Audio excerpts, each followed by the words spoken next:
Narendra Modi ran almost a presidential campaign. He's come with a huge mandate. Do you think he has the ability and the capacity to take this deal ahead? To take things ahead, capacity, This deal ahead. there's no question. The Kashmir deal. Oh, yes, on anything.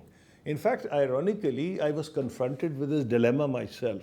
I had sent my text to the editors, which is worldwide Oxford University Press, but India is Penguin. I had sent my draft, and at that time, Mr. Advani had won. He'd become Prime Minister. And there were lots of stories appearing, which I picked up in the Indian media also. Oh, no, he's not a Vajpayee. Don't confuse him with Vajpayee. He's a different person, etc. I gave my reasons and thought that, he's a successful Chief Minister of Gujarat, and he would like to focus on development, which is what he said. My experience is you can have everything except development. And I give one illustration when I was foreign minister, when there were a million soldiers eyeball to eyeball, and at that time you neither had miniaturization of nuclear weapons to the extent you now have. Both countries have stockpiled fissile material in an unbelievable manner. Both countries have delivery systems which are very sophisticated, not just ballistic missiles, they also have cruise missiles. And both have a second strike capability. So if war at that time was unthinkable, it is out of only a madman can now think of a war between the two countries. So at that time, there was an advisory issued by Britain and the United States. No British or American citizens should go. They can only advise to India or Pakistan.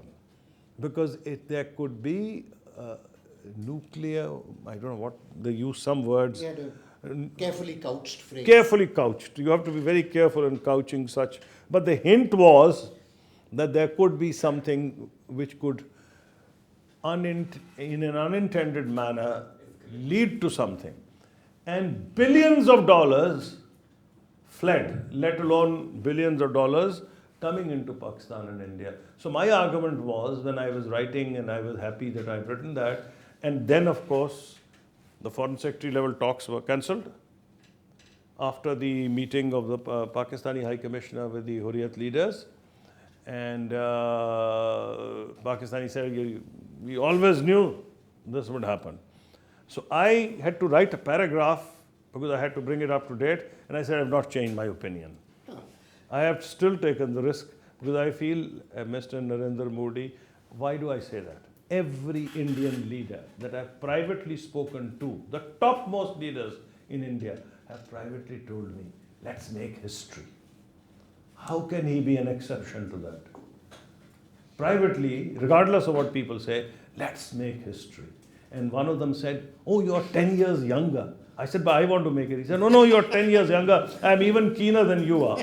So now what I'm trying to say to you is this, that this desire to play a bigger role, if you want to go down in history, and in fact there was a mention of a Nobel Peace Prize at one stage for Mr. Vajpayee and President Musharraf. So why should he be an exception? Let's hope for the best.